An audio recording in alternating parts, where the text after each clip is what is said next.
है भाई, स्टार्ट करूँ आज का लेक्चर।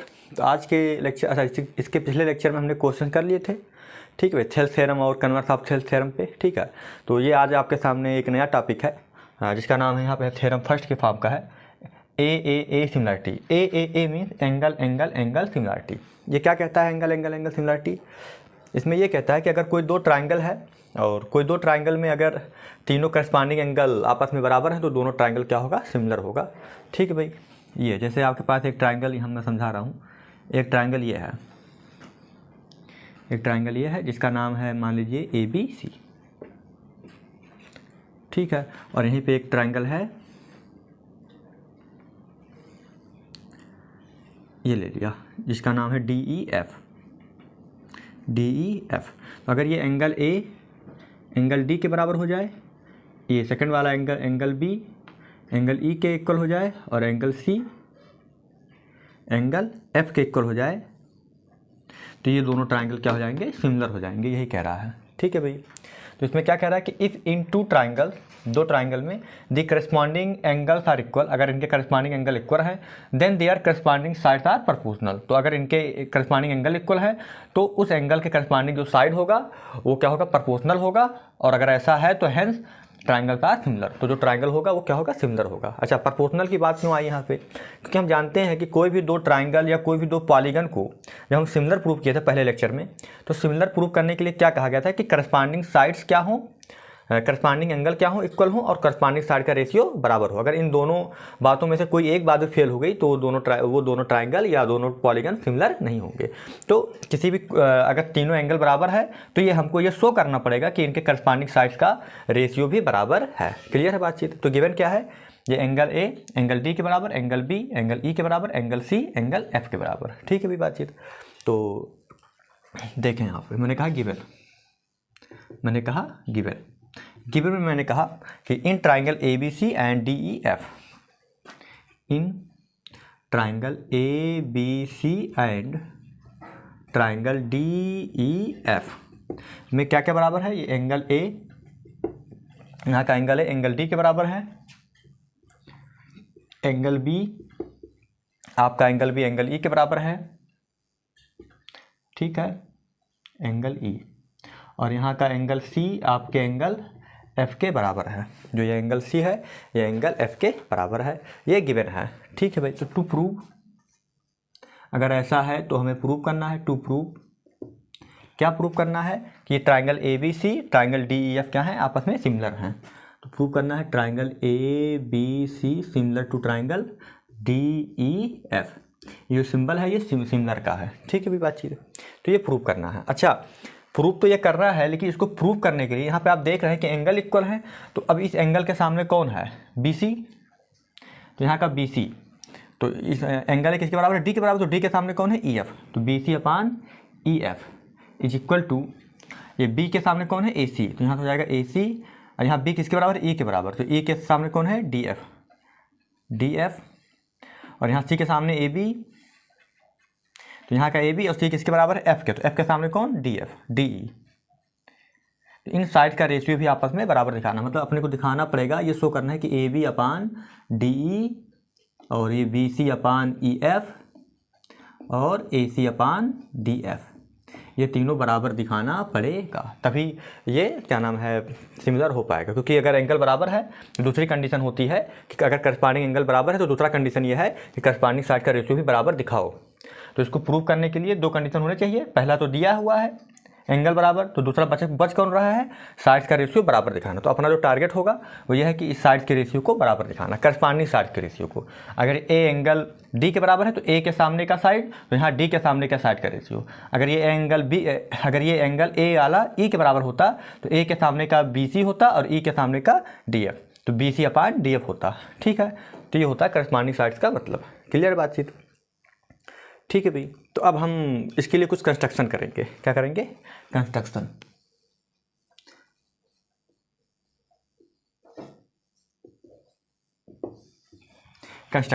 तो आप यहाँ देख पा रहे हैं मैंने एक ट्रायंगल बड़ा लिया है, एक ट्रायंगल छोटा लिया है, ठीक है। अब यहाँ पे तीन केस बन सकते हैं कि भाई दोनों ट्रायंगल हो सकते हैं आपस में बराबर हों, तो अगर आपस में बराबर हो जाएंगे, अगर दोनों ट्राइंगल आपस में बराबर हो जाएंगे तो एंगल पहले से बराबर था और साइड भी बराबर कर दोगे तो क्या हो जाएगा, कांग्रुएंट हो जाएगा, और जब कांग्रुएंट हो जाएगा तो सिमिलर ऑटोमेटिक हो जाएगा। ठीक है, तो इसके लिए मैंने मतलब वही जो अगर बराबर ले लेंगे तो ओबियस हो जाएगा कि ये दोनों सिमिलर हैं आपस में पहले से। ठीक है भाई। अच्छा, एक कंडीशन ही हो सकता है कि पहला वाला छोटा ले लिया, दूसरा वाला बड़ा ले लिया, और दूसरा हो सकता है कि ये बड़ा ले लें ये छोटा ले लें। तो अगर मैंने ये छोटा ये बड़ा पे अगर मैंने काम कर दिया तो फिर उसके बाद में इसको बड़ा और इसको छोटा लेंगे तो सेम काम उसमें भी करना पड़ेगा। फिर जो काम यहाँ करेंगे वही काम फिर हमको वहाँ ABC में करना पड़ेगा। ठीक है, तो इसलिए हम एक ही केस लेते हैं, इसको ABC को छोटा और DEF को बड़ा लेते हैं। जब आप RD शर्मा की बुक देखेंगे तो RD शर्मा में तीनों केस लेके बताया हुआ है कि पहले दोनों को बराबर लिया है, फिर ये छोटा ये बड़ा, फिर ये बड़ा ये छोटा, तो उतना करने का कोई मतलब है नहीं। ठीक है भाई, क्योंकि ये केस सभी को बता देगा। क्लियर बातचीत।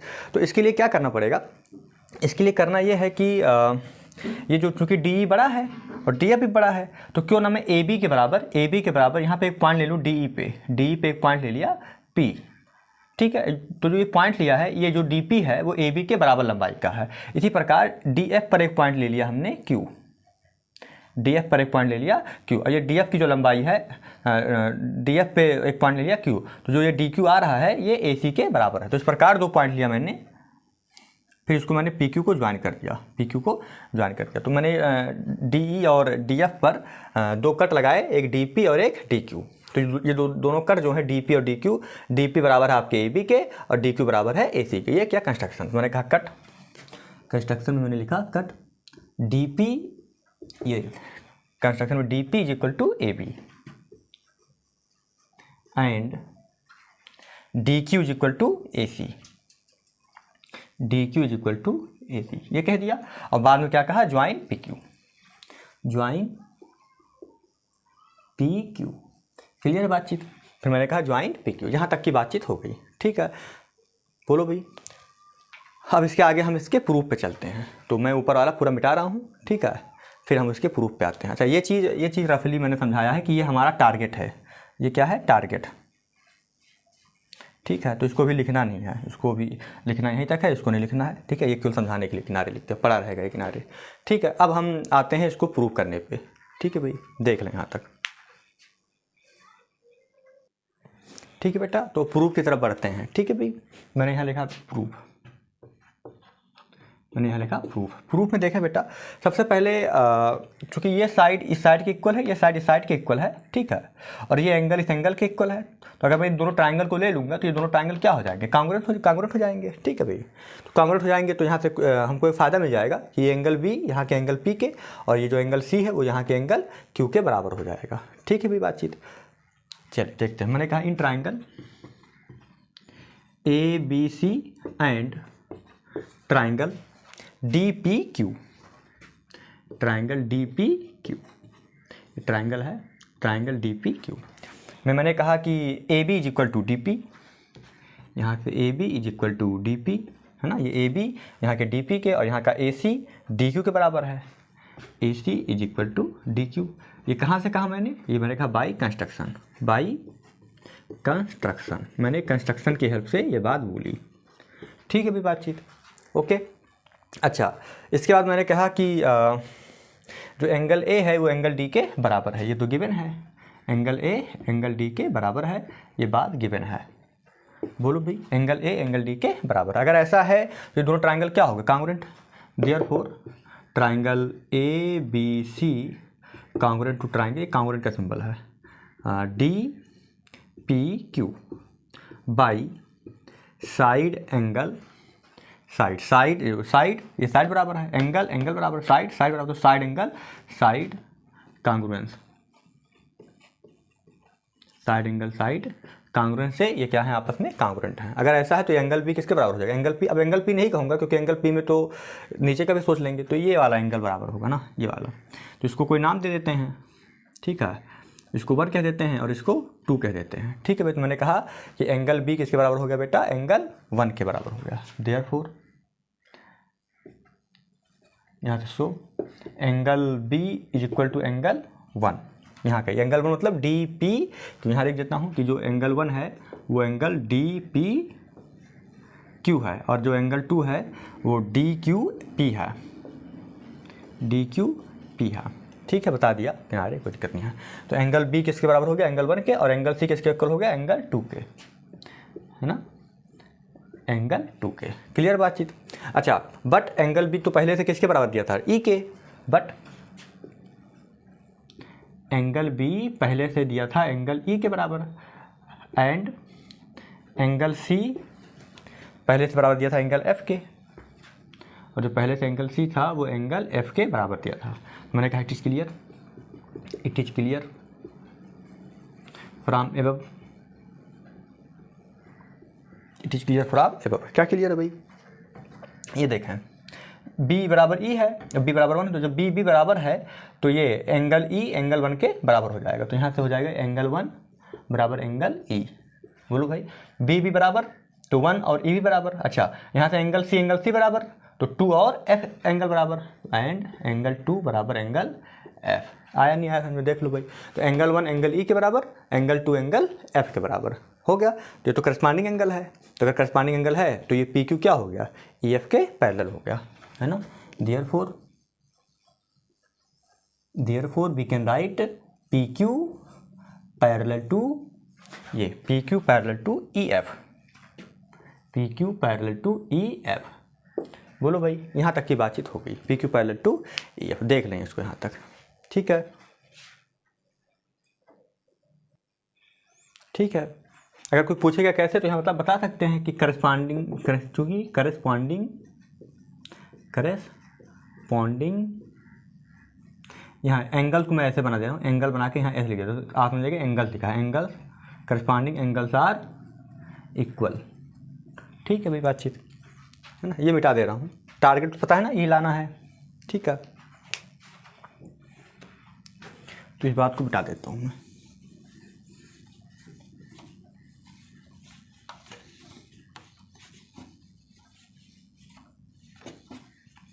ठीक है। तो देख लें यहाँ तक। तो यहाँ से एक बात ये क्लियर हो गया कि अगर ये पी क्यू बेटा ई एफ के पैरेलल आ गया, तो आप तो थेल्स थ्योरम पढ़े ही हो, किसी ट्रायंगल में अगर ये साइड ये जो पी क्यू है अगर इसके पैरेलल हो जाता है तो यहाँ से रेशियो बराबर होता है। अब यहाँ से रेशियो बराबर करने के कई सारे वो हो सकते हैं, ठीक है। तो अब हम कहेंगे बाई थेल्स थ्योरम, मिटा दो इसको।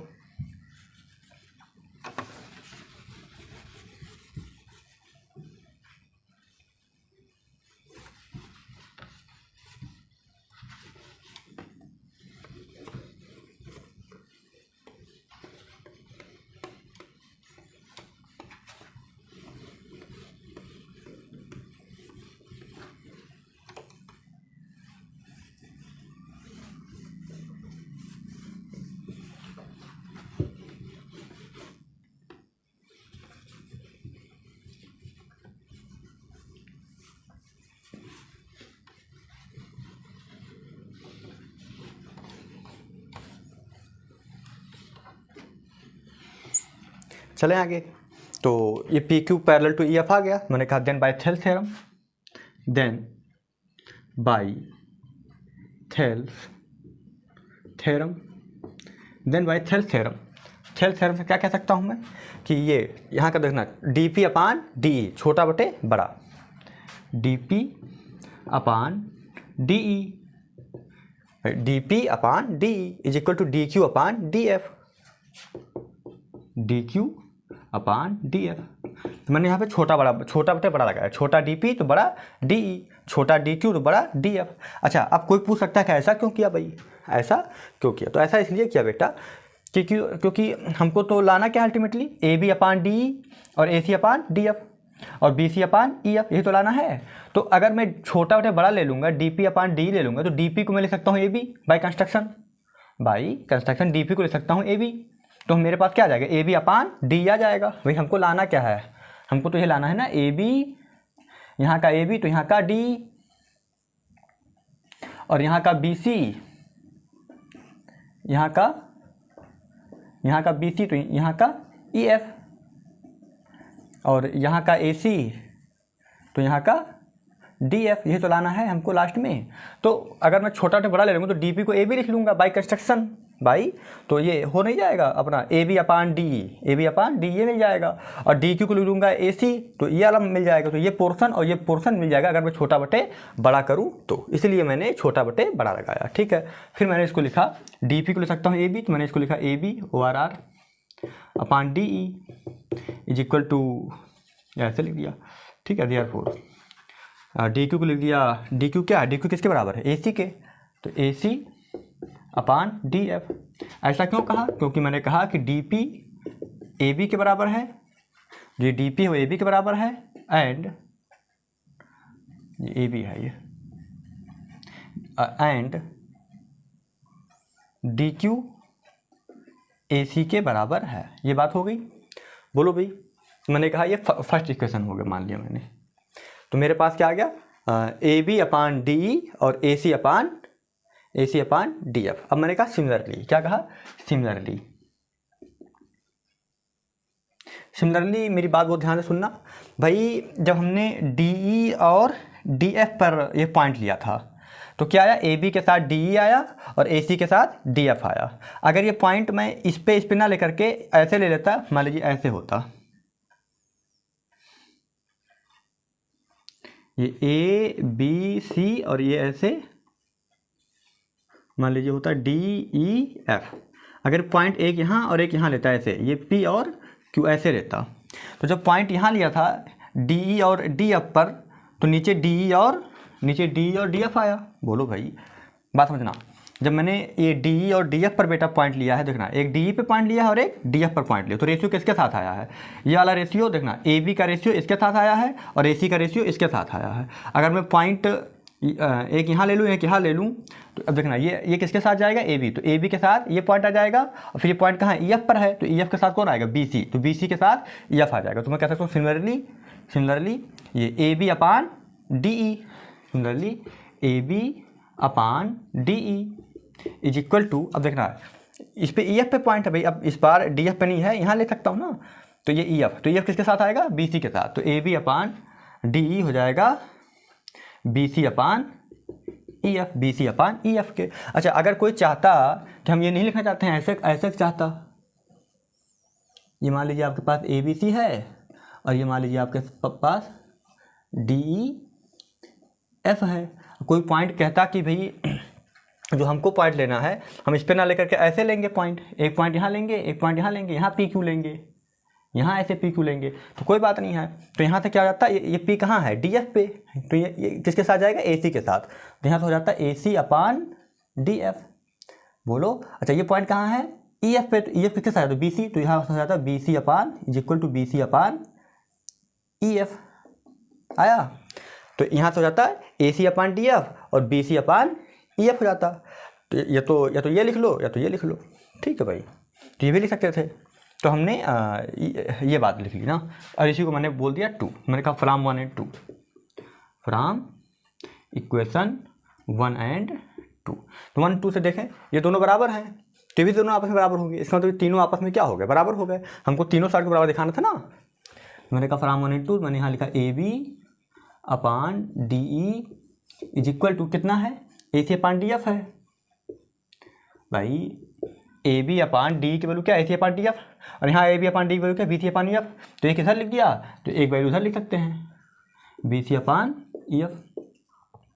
अगर मैं इसको एक मैनर से लिखूँ तो इसको लिख सकता हूँ O R R A B upon D is equal to B C upon E F is equal to A C upon D F. बोलो भाई, यहाँ तक आया समझ नहीं आया, क्लियर है बातचीत। तो अगर ऐसा है तो मैं कह सकता हूँ अभी इस बात को मिटा दूँ रफली।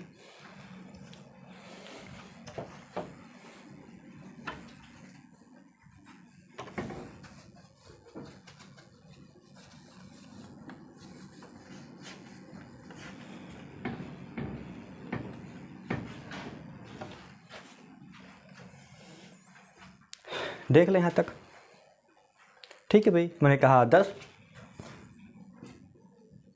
Angle A is equal to angle D, angle B is equal to angle E, ये मिल गया है ना, ये तो दिया ही था, और angle C is equal to angle F, ये हो गया। एंड अब अभी मैंने ये प्रूव किया, and A B upon D E B C upon E F और बेटा ए सी अपान डी एफ, ये भी क्या हो गया, प्रूव कर दिया। तो मैंने बताया था किसी भी पॉलीगन या किसी दो ट्राइंगल में अगर करस्पॉन्डिंग एंगल बराबर हैं और उसके करस्पॉन्डिंग साइड्स का रेशियो बराबर है तो वो क्या होते हैं, सिमिलर। तो मैं कह सकता हूँ hence triangle A B C, ये ट्राइंगल है, triangle A B C similar to triangle D E F, ये हो गया प्रूव्ड। ठीक है भाई, देख लें इसको एक बार। तो ये फिगर बनाना जरूरी नहीं है, ठीक है, मैंने ये बना दिया, बहुत है इतना। ठीक है, तो उम्मीद है कि आपके समझ में आया होगा। ठीक है भाई, अब इसी कॉन्सेप्ट पे अभी ट्रिपल एंगल थ्योरम था, अब इसी कॉन्सेप्ट पे इसी का यूज़ करके डबल एंगल थ्योरम भी होता है। डबल एंगल थ्योरम क्या कहता है कि अगर जैसे यहाँ पे तीनों एंगल बराबर होने चाहिए, तो डबल एंगल थ्योरम कहता है कि तीनों की ज़रूरत नहीं है, अगर दो ही एंगल किसी ट्राइंगल के बराबर हो जाए तब भी वो ट्राइंगल क्या हो जाएगा, सिमिलर हो जाएगा। भाई अगर कोई दो ट्राइंगल हैं और उनके दो करस्पॉन्डिंग एंगल, कोई भी दो एंगल आपस में बराबर हो जाएं तो वो दोनों ट्राइंगल क्या होंगे, आपस में सिमिलर होंगे, ये कहता है डबल एंगल थ्योरम। तो मैं अब इसके आगे डबल एंगल थ्योरम की बात करता हूँ। ठीक है भाई, ठीक है भाई, स्टार्ट करूँ। तो ये आपके सामने क्या है, अब एंगल एंगल सिमिलरिटी है ना, ये कोरोलरी के फॉर्म का है। कोरोलरी मतलब वही जो अभी थ्योरम प्रूव किया है उसी का यूज़ करके एक रिजल्ट निकालेंगे। तो यहाँ पे मैंने कोरोलरी के फॉर्म में लिखा है, कोरोलरी कह रहे हैं या कोई रिजल्ट कह लें। तो क्या है ये, if two angles of one triangle are respectively equal to two angles of another triangle, तो एक ट्राइंगल का दो एंगल दूसरे ट्राइंगल के दोनों एंगल के अगर बराबर हैं तो हम कहेंगे कि then two triangles are similar, तो दोनों ट्राइंगल आपस में सिमिलर होंगे।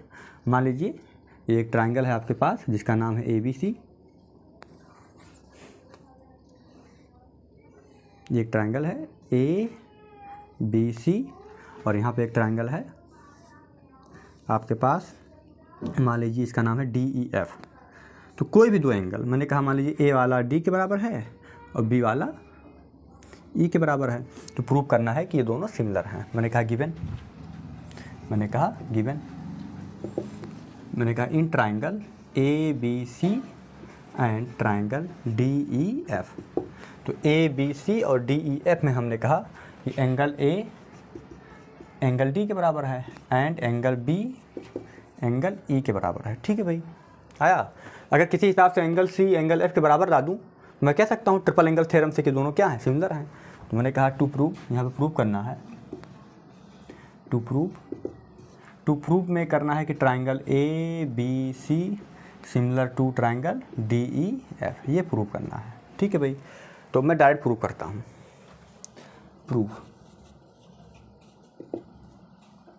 प्रूफ में मैंने कहा कि since angle A plus angle B plus angle C is equal to 180 degree. Equation first भाई, इस ट्राइंगल के तीनों एंगल का सम क्या होगा, 180। तो ये हो गया। ऐसे ही D angle E angle F भी क्या हो जाएगा, 180। And angle D plus angle E plus angle F, ये भी क्या हो जाएगा बेटा, 180। इसको बोल दिया 2। मैंने कहा from 1 and 2, from equation 1 and 2, ये दोनों बराबर हैं। तो यहाँ तो हो जाएगा angle A plus angle B plus angle C is equal to angle D angle E plus angle F. ठीक है भाई, अब आप देख रहे हैं कि ए क्या है, डी है, और बी क्या है, ई है। मैंने यहाँ जहाँ ए था वहाँ लिख दिया डी, और जहाँ बी था वहाँ लिख दिया ई, और सी को ऐसे छोड़ दिया, और यहाँ ऐसे डी को ऐसे उतार दिया, एंगल ई को ऐसे उतार दिया, और एंगल एफ को ऐसे उतार दिया। तो डी से डी कैंसिल आउट, ई से ई कैंसिल आउट, तो बचा क्या, एंगल सी बराबर एंगल एफ। तो मैंने कहा 10। हमारे पास क्या आ गया, एंगल ए एंगल डी के बराबर, एंगल बी एंगल ई के बराबर, and angle C angle F के बराबर। Hence triangle A B C similar to triangle D E F हो गया। क्यों, बता देना। बाई एंगल एंगल एंगल, ये यहाँ डैश सिमिलरिटी लिख लेना, सिमिलरिटी। ठीक है भाई, ये सिमिलरिटी ये लिखा हुआ है, यहाँ लिख लेना कि एंगल एंगल एंगल सिमिलरिटी। ठीक है, तो ये हो गया आपका प्रूफ। देख लें इसको। ठीक है भाई, तो यहाँ तक का पहले आप क्लियर कर लें। ठीक है, अब इसके आगे के लेक्चर में हम बात करेंगे, है ना, ट्रिपल साइड के बारे में ना। अगर तीनों साइड करस्पॉन्डिंग साइड्स अगर का रेशियो बराबर है तो फिर वो ट्राइंगल क्या होगा, सिमिलर होगा। फिर हम साइड एंगल साइड सिमिलरिटी पे बात करेंगे। तो पहले आप यहाँ तक तैयार कर लें, तो कन्फ्यूजन होने का चांस होता है। ठीक है भाई, अगर एक के साथ सब कर लेंगे तो कन्फ्यूज होने का चांस होता है। तो यहाँ तक आप देख लें। ठीक है भाई, आगे लेक्चर में हम ट्रिपल साइड के बारे में बात करेंगे। ठीक है बेटा, ओके, डन।